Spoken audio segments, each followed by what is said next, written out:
Hello guys, I hope you are all doing well. तो आज के कॉन्स्टिट्यूशन के इस सीरीज़ में मैं आपके लिए लेकर आई हूँ फंडामेंटल राइट्स। तो फंडामेंटल राइट्स आप सब जानते हैं कि हमारे बेसिक ह्यूमन राइट्स पे बेस्ड है। पहले सबसे पहले ये रिकॉग्नाइज हुआ था कि कुछ राइट्स ऐसे हैं जो कि इनएलिएनेबल है, इनहेरेंट है and they are very important for the existence of human being. तो इंटरनेशनली आपको पता है UDHR universal declaration of human rights में रिकॉग्नाइज करे गए हैं और हमारे कॉन्स्टिट्यूशन में हमने इन्हें फंडामेंटल राइट्स के फॉर्म में इसको अडॉप्ट किया है। तो फंडामेंटल राइट्स, जैसा कि मैंने आपसे पहले भी डिस्कस करा है कि कॉन्स्टिट्यूशन कई सारे देशों में जाकर मेकर्स ऑफ द कॉन्स्टिट्यूशन गए हैं, तब जाके वहाँ से प्रोविजंस लिए हैं। जो भी प्रोविजंस ठीक लगे हैं वो इंडिया के अकॉर्डिंग उनको अडॉप्ट किया गया है। तो इसी तरीके से फंडामेंटल राइट्स को अडॉप्ट किया गया है यूएसए से। तो यूएसए में बिल ऑफ राइट्स थे, लेकिन यूएस में क्या था कि फंडामेंटल राइट्स को एक अलग फॉर्म देने की बहुत स्पेसिफिक नहीं थे। तो वहाँ पे कोर्ट्स ही इंटरप्रेट करती थी कि अगर आपका राइट टू लाइफ है तो what is right to life, अगर आपका you have right to equality then what is right to equality. तो everything is interpreted by the court of USA. India में जब makers of the constitution discuss कर रहे थे कि फंडामेंटल राइट्स कैसे होने चाहिए, तब फिर ये डिसाइड हुआ कि फंडामेंटल राइट्स को एक जनरल फॉर्म ना देके स्पेसिफिक फॉर्म देना चाहिए। तो इसीलिए आर्टिकल 12 से 35 तक फंडामेंटल राइट्स को रखा गया।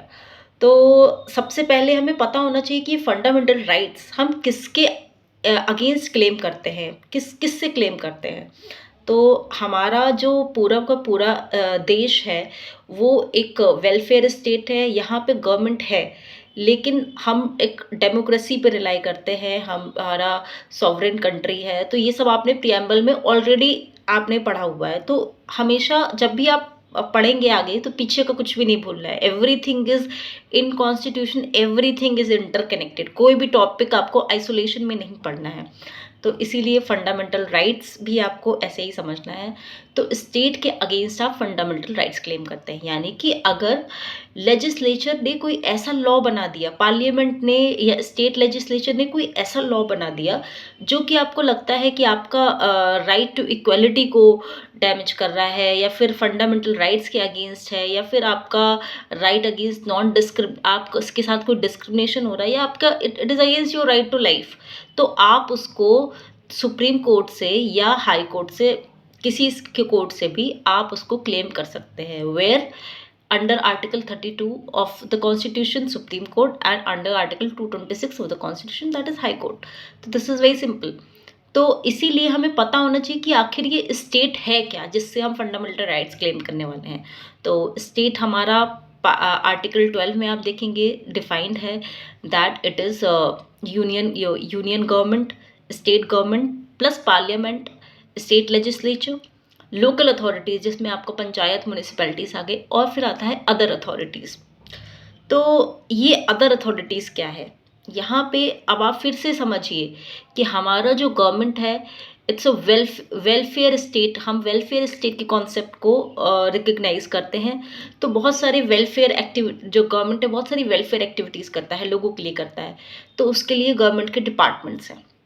लेकिन क्या स्टेट में इतनी कैपेबिलिटी है कि वो सारे के सारे फंक्शन खुद आप अपने डिपार्टमेंट के थ्रू या सारे फंक्शंस खुद ही अंडरटेक कर ले? प्राइवेट, आपको पता है कि हमारी इकोनॉमी मिक्स्ड इकोनॉमी है, तो सारे के सारे फंक्शन स्टेट परफॉर्म नहीं कर सकती है। इसीलिए कुछ ऑटोनमस बॉडीज़ है, जैसा कि आपने सब सुना होगा, एलआईसी है, फाइनेंस कॉरपोरेशन है, बहुत सारी बॉडीज़ है। तो ये सारी बॉडीज़ का भी एक अपना अलग एग्जिस्टेंस है। तो कहीं ना कहीं इनका भी स्टेट के रोल में, स्टेट जो अपना काम करता है, गवर्नमेंट जो अपना काम करती है, तो उसमें ये हेल्प करते हैं।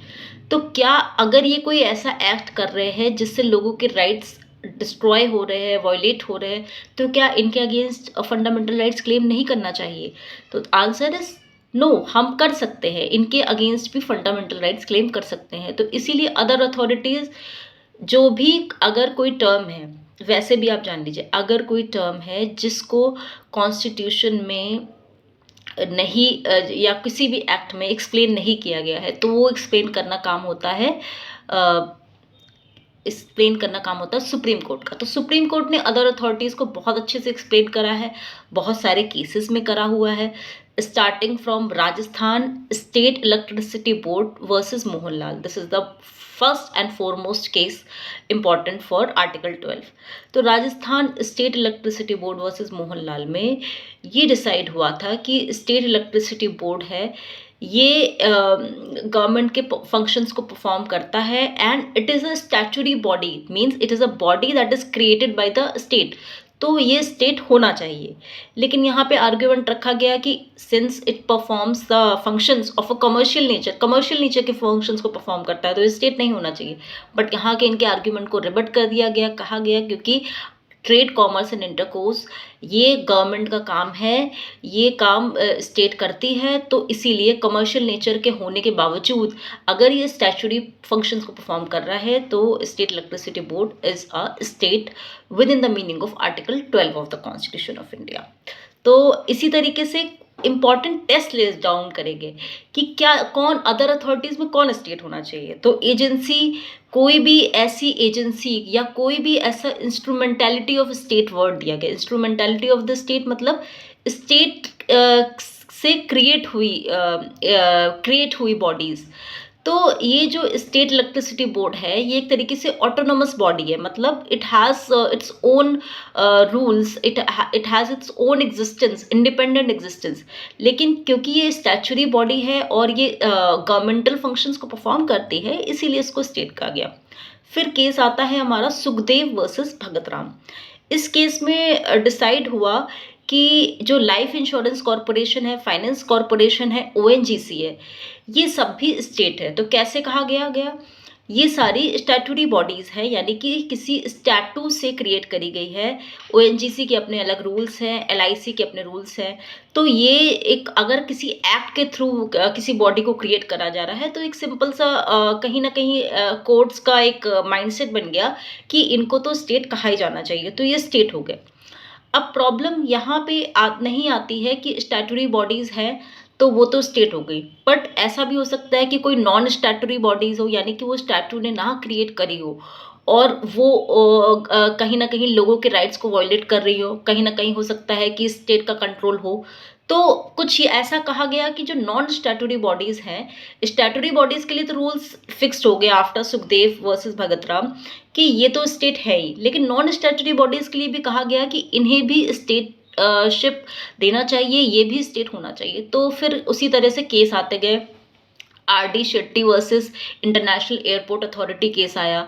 इसमें कहा गया कि अगर कोई एजेंसी या इंस्ट्रूमेंटैलिटी ऑफ द गवर्नमेंट है और वो गवर्नमेंटल फंक्शंस को परफॉर्म करती है और फाइनली स्टैट्यूटरी बॉडी जो मैं आपको बता रही हूँ ये लेट डाउन हो गया था RD Shetty versus international airport authority. हालांकि सुखदेव सिंह में ऑलरेडी इस बात को कहा गया, लेकिन इसमें फाइनली लेट डाउन हो गया कि स्टैट्यूटरी बॉडी है तो it has to be state.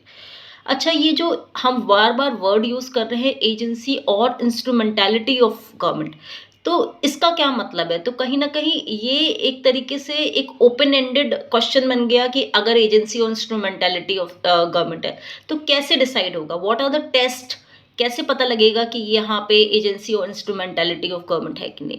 तो इसीलिए अजय हासिया वर्सेस खालिद मुजीब केस आया और वहाँ पे सुप्रीम कोर्ट ने इंटरप्रेट करा गया कि ये जो एजेंसी और इंस्ट्रूमेंटैलिटी ऑफ द गवर्नमेंट है ये क्या है। तो कहा गया कि अगर कोई ऐसा बॉडी है जिसमें गवर्नमेंट का डीप कंट्रोल है, डीप एंड परवेसिव कंट्रोल है, गवर्नमेंट का काफ़ी एग्जिस्टेंस पता लगता है, तो इसको स्टेट बोलना चाहिए। फिर अगर उस बॉडी का मोनोपोली स्टेटस है, अगर वो मोनोपोली स्टेटस को एंजॉय करती है which is conferred again by the state, तो इसको भी स्टेट कह सकते हैं। देन द थर्ड कंडीशन, अगर वहाँ पे गवर्नमेंट बहुत फंडिंग कर रही है, मतलब अगर share capital is held by the government तो उसको स्टेट कहना चाहिए। या फिर फंडिंग वाला मैंने बताया, अगर फाइनेंशियल असिस्टेंस गवर्नमेंट उस बॉडी को इतना ज़्यादा दे रही है कि स्टेट का ही फंक्शन वो परफॉर्म कर रहा है तब भी स्टेट होना चाहिए।